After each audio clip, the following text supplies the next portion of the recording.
Hey friends, Sean from Draft Therapy here, and on today's review for you, this is already much better than Electric Boogaloo.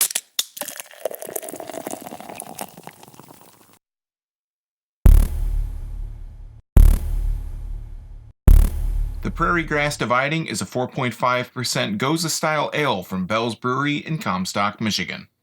As the name implies, the Prairie-Grass Divided is the second in Bell's Walt Whitman series, which is Bell's tribute to the American author.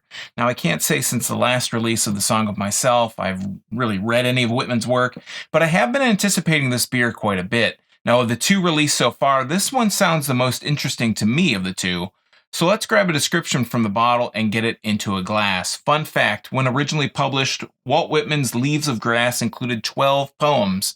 By the time he finished, nearly 40 years later, it had grown to about 300. So let's take a look at the bottle here. We'll get this again into a glass. It has the same styling, the same logo, the same everything pretty much as Bell's number one of the series, which again was Song of Myself.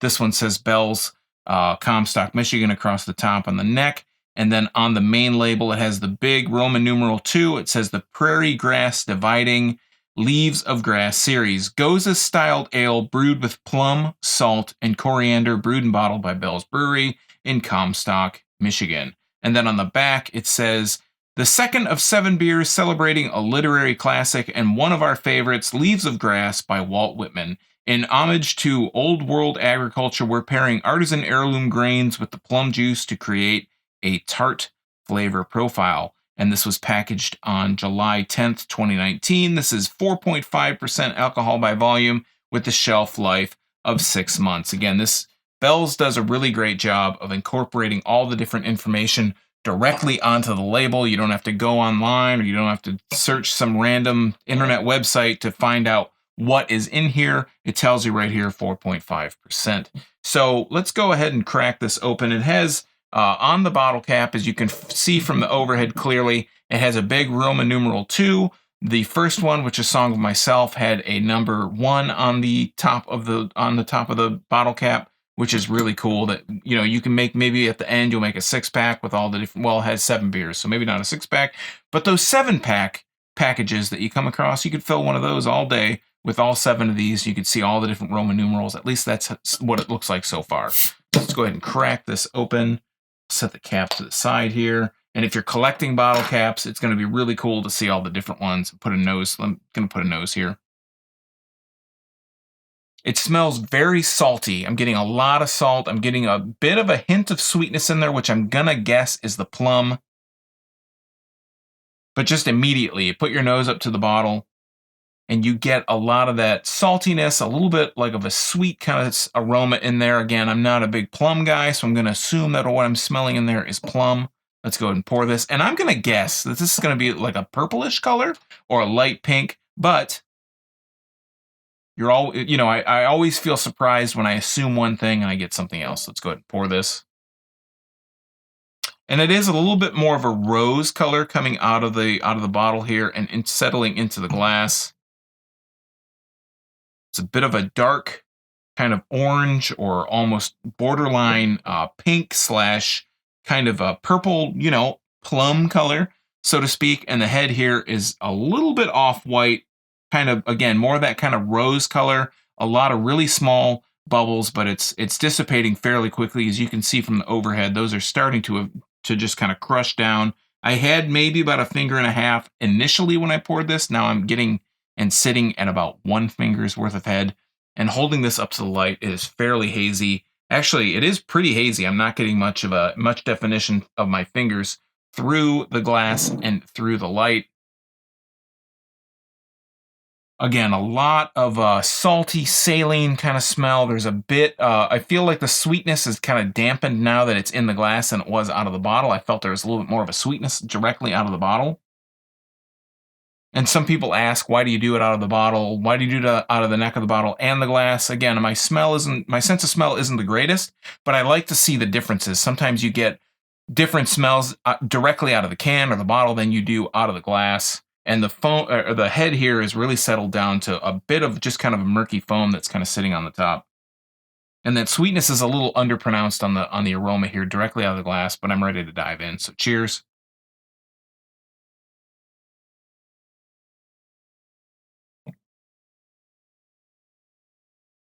Up front, it's a bit of a salty kind of quality in there, a little bit of a bitter on the finish, and again, I don't really eat a lot of plums, but you can tell there's a bit of a plum flavor in there.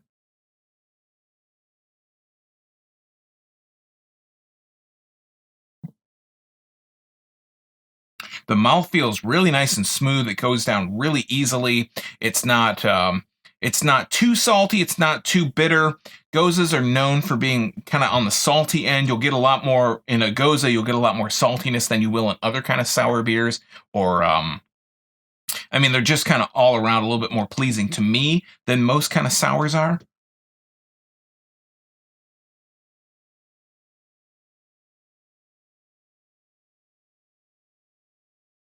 But I'm getting a little bit of, again, bitterness, saltiness at the very beginning, and I'm getting a fruit flavor in there. I'm going to say is probably plum. Again, I'm not really a big plum guy. I don't eat a lot of plums. It's one of the fruits that I kind of actively avoid. But the plum flavor that's in there is almost more of like an unripened or maybe not super juicy plum. Sometimes when you have one of those, it kind of takes on the quality of this. Specifically, this beer has that flavor to it, like an unripened plum. That's what I can most identify, that the sweetness, the sweet flavor of this beer.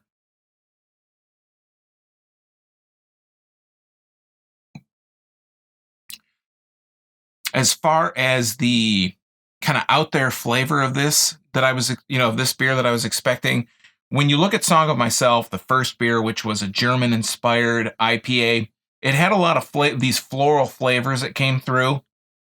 And when it came out, I think it was mid-May or the beginning of May, it had more of this different kind of twist on an IPA. It had this floral quality. I don't get that, as floral as that was. I don't get that in a lot of IPAs. So that was like it was a great change of pace with all the hoppy IPAs, the West Coast styles that are out there. And it was a more subtle kind of nuanced flavor. With this Prairie-Grass Dividing, it just tastes more like a run of the mill Gose to me. There's not anything really to me that sets this apart from any other kind of Gose. When I think of Bell's and I think of this whole Walt Whitman series, especially Song of Myself, the kind of the high bar that it set with how it was going to change everything, and it was going to be these old world style, ingredients and everything. I'm not saying that this doesn't have that in it, but the end result to me just kind of tastes more of a run-of-the-mill quality Gose. There's nothing wrong with it. I wouldn't say that this is a bad Gose or that this is a bad beer by any means, but I think it just kind of comes out as being extremely average. There's nothing that, to me, when I taste this, when I take a drink of it,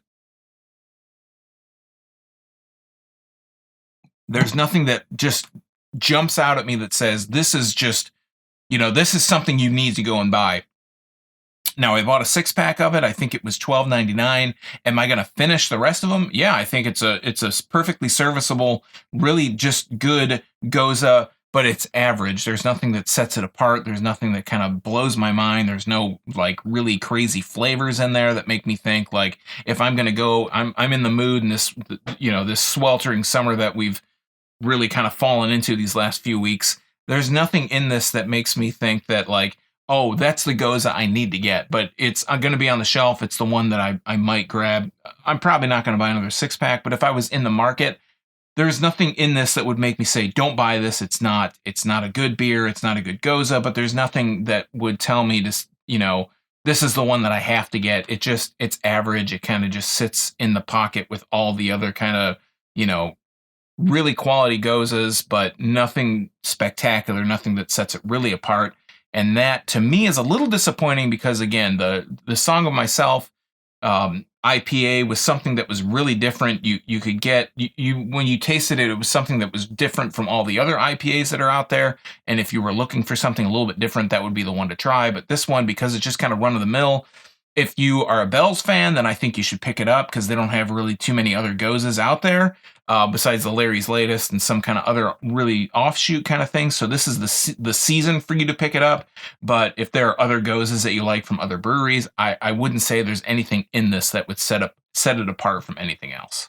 All right, friends, that has been the Prairie-Grass Dividing. Have you had this, or do you have another favorite Gose? Let me know in the comments down below. And while you're down there, if you like beer, you might want to subscribe and click that bell, because I'm here talking about beer, mostly Michigan beer, twice a week on Tuesdays and Thursdays, and it's all free for viewers just like you.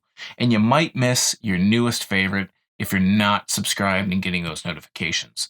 Also, I want to start incorporating your questions into these episodes, so you can leave any questions you have on any of the beers or any just beer questions in general on the Draft Therapy hotline at 224-DRAFT-20. Also, there's a Discord server. There's a link in the description below this video you can click. There are other beer YouTubers, other beer fans that are in there. We're talking about beer basically every day. So you can click that link, join us in the conversation. So until next time, I'm Sean from Draft Therapy. Thanks for stopping by. And remember, drink craft beer, support your local breweries, and most importantly, don't forget to treat yourself to a little draft therapy. Thanks for watching. Cheers.